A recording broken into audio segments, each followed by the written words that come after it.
Değerli izleyicilerimiz, Almanya'daki koronavirüs tablosu sizlerin de malum olduğu üzere her geçen gün daha da ağırlaşıyor. Bu tabloya baktığımızda Bavyera eyaletinin gerçekten çok büyük bir sıkıntı içerisinde olduğunu görüyoruz.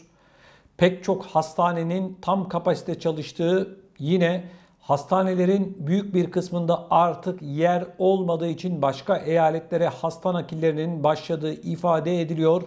Bunun yanı sıra Bavyera'da kurulacak olan değerli izleyicilerimiz Noel pazarının kuruluşu iptal edildi. Yine mağazalara her 10 metrekareye bir kişi düşecek şekilde müşteri kabul edilecek. Ev buluşmalarında ise maksimum 5 kişi olabileceği ifade edildi. Tabi bu durum değerli izleyicilerim herkesin moralini bozdu. Bunun yanı sıra Robert Koch Enstitüsü'nden de bir son dakika açıklaması geldi.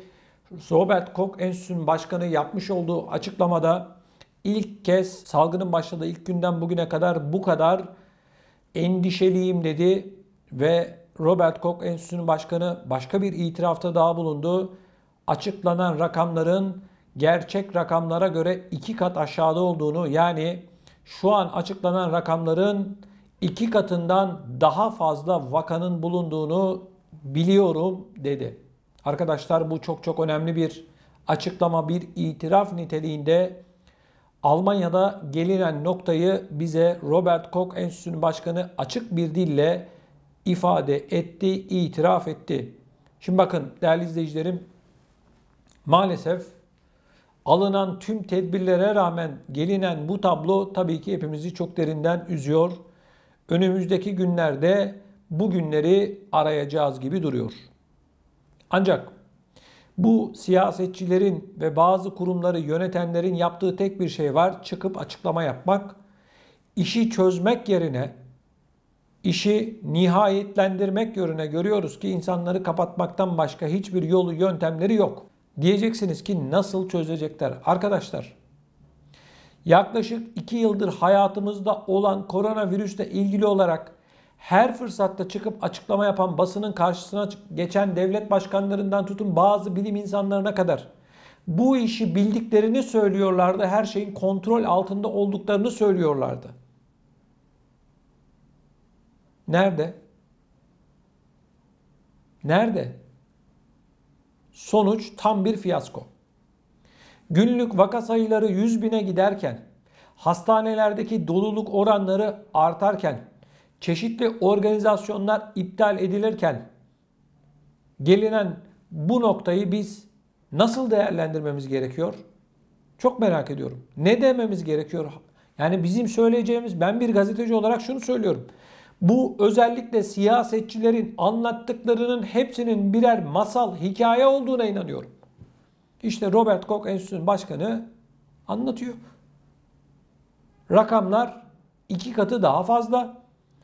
Salgın başladığından beri ilk kez bu kadar endişeliyim diyor. Yani ne demek? Durum daha da ağırlaşacak. Şimdi böyle bir bilimsel açıklama ortadayken bu siyasetçilerin geçmişte yapmış oldukları kontrol altında çözüyoruz, işi bitirdik açıklamalarının perde arkasında ne vardı? Ben size söyleyeyim. Milleti uyutmaktan, milletin kafasını karıştırmaktan başka hiçbir şey yoktu. Bugün Almanya'da yaklaşık 25 milyon insan aşılanmadı. Aşılanmayanların çok büyük bir kısmının şu gerekçesi var: siyasetçilere güvenmiyorlar, siyasetçiler bizim kafamızı karıştırıyorlar, siyasetçiler bizi korkutuyorlar diyorlar. Evet, her gün başka bir şey söylediler. Şimdi de çıkmış siyasetçiler diyor ki çevrenizde bulunan insanları ikna edin sıvıları vurdurmaya. Nasıl ikna edeceksin? Güvenmiyorlar sana. İşte görüyoruz. Soruyorlar bu sıvıyı vurdurmayanlar. Diyorlar ki bu kadar aşılamaya, sıvıya rağmen neden vaka sayıları 1 yıl önceye döndü arkadaş? Haklı değil mi bunu soran? Neden? Siz ne yaptınız bugüne kadar? Almış olduğunuz önlemlerin hiçbir anlamı yok muydu? Yoksa vatandaşı boşu boşuna umut mu sattınız? O nedenden dolayı 25 milyon insan biz bu sıvıları vurdurmayacağız diyor. Anlatamadınız ki. Tek yaptığınız şey aç kapa oyun oynamak. Açıyoruz, kapatıyoruz. Şu kadar vaka, bu kadar bilmem ne. Her gün rakamlar, Toto açıklar gibi rakam açıklıyorsunuz. Başka ne yaptınız?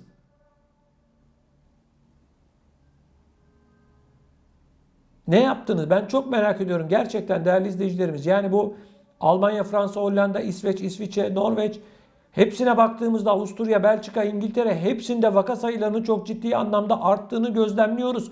Bu tablonun değişmesi için bu siyasetçiler bugüne kadar bu 2 yıldır ne yaptılar? Çıkmışlar şimdi diyorlar ki durum çok endişe verici. İnsanlar hayatlarını kaybediyor. Yoğun bakımlarda entübe ediliyor insanlar. İnsanlar işinden gücünden oldu. İnsanların cebinde para kalmadı. Son bir yıl içerisinde fiyatlar aldı başını gidiyor. Doğalgaza %48 zam yapıldı. Arkadaşlar nedir bu? Biri çıksın bana o zaman izah etsin. Siz ne yapıyorsunuz? Benzin fiyatları uçtu. Her şey aldı başını gidiyor. Siyasetçi o zaman ne yapıyor kardeşim? Siyasetçiler tiyatro izler gibi, film izler gibi oturmuşlar izliyorlar mı bizim gibi? Ne yapıyorsunuz kardeşim siz? Bu nedir? Bakın şu anda Almanya'da çok sayıda vatandaşımız hayatını koronavirüs nedeniyle yitirdi. Yoğun bakımlarda yatanlar var.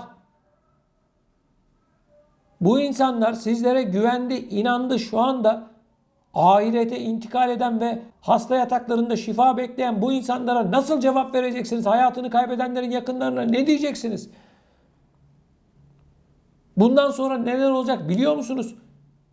Tek bildiğiniz şey ve anlattığınız şey şu arkadaşlar. Bu siyasetçilerin vaka sayıları artacak, hastaneler dolacak. Kardeşim sen ne yapıyorsun? Ne yaptın 2 yıldır?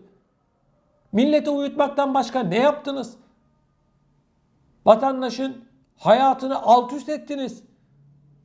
Krizi yönetemediniz ve hala yönetemiyorsunuz. Hiç kimse bana masal anlatmasın. Ben sonuca baktığımda bugün 200 kişi Almanya'da hayatını kaybetmişse, vaka sayıları 50 bini geçmişse burada bir başarıdan söz edebilir miyiz? Bunların hepsi yalan, bunların hepsi dolan derim ben.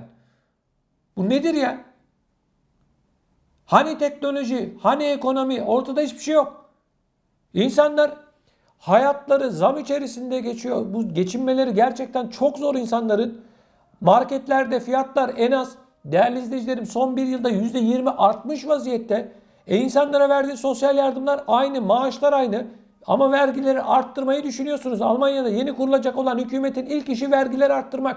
Koronavirüs döneminde kaybedilen vergileri yine senden, benden alacaklar. Böyle bir şey olabilir mi arkadaşlar ya? Bu nedir ya? Ne zamana kadar arkadaşlar? İnsanlar sokaklara dökülüyorlar, dinleyen yok. Alınan tedbirleri eleştiriyorlar. Ağzını açıp bir tek kelime laf söylemiyorlar. Böyle bir şey olabilir mi? Hiçbir tane siyasetçi bu protesto yapanları, alınan tedbirleri protesto edenleri dinliyor mu? Böyle bir şey olabilir mi ya? Ben hayatımda böyle bir şey ne gördüm ne de duydum. Dünyanın her yerinde ya insanları bir çağırırsın, dinlersin kardeşim. Ne istiyorsunuz dersin. Bu insanlar düşman mı? Elinde bu insanların hani bir şey mi var, silah mı var, ne var? Hiçbir şey yok.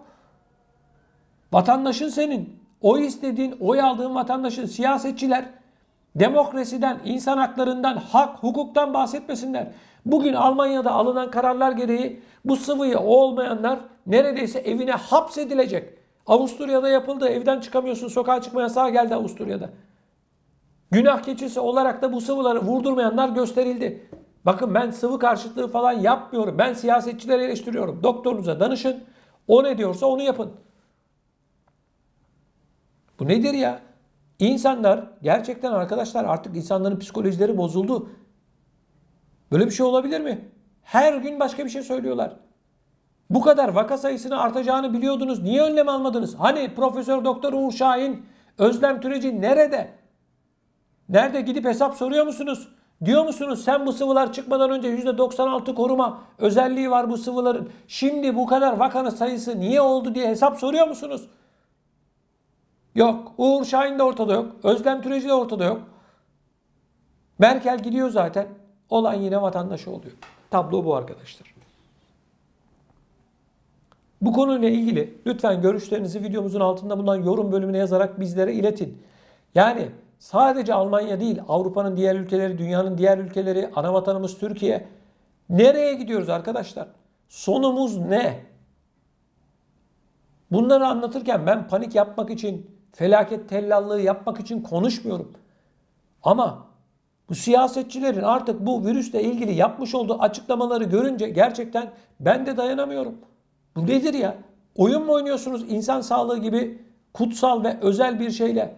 Çıkıp açıklama yapıyorlar. Vaka sayısı şu kadar olacak, bu kadar olacak bilmem ne. Ya kardeşim sonuç ne? Sonuç. Senden sayı duymak istemiyoruz. Piyango sayısı ne o, loto sayısı duymak istemiyoruz. Çıkın adam gibi açıklama yapın kardeşim. Hani bitmişti bu iş? Hani kontrol altındaydı Amerika? Almanya Sağlık Bakanı Spahn açıklama yapmıştı. Bundan 3-4 ay önce her şey kontrolümüz altında. Al gördük senin kontrolünü. Bu mu senin kontrolün? 100.000 vaka. Hadi bakalım. Kontrol altında. Şimdi ne diyorsun? Mutlaka herkes maskeye, mesafeye uymalı. Başka? Çözdü mü? Yok. Sıvılar çözdü mü? Hadi buyurun siz cevap verin. Değerli izleyicilerim lütfen görüşlerinizi videonun altında bulunan yorum bölümüne yazarak bizlere iletin. Siz bu tiyatroyla ilgili ne düşünüyorsunuz? Çok merak ediyorum, biliyorsunuz ben bütün yorumları okuyorum. Bunun yanı sıra mutlaka videolarımızı beğenmenizi ve kanalımıza da abone olmanızı hasreten sizlerden rica ediyorum. Daha fazla insana ulaşmamız için abone olmanız ve videolarımızı beğenmeniz bizim için çok çok önemli. Şimdiden çok teşekkür ediyorum.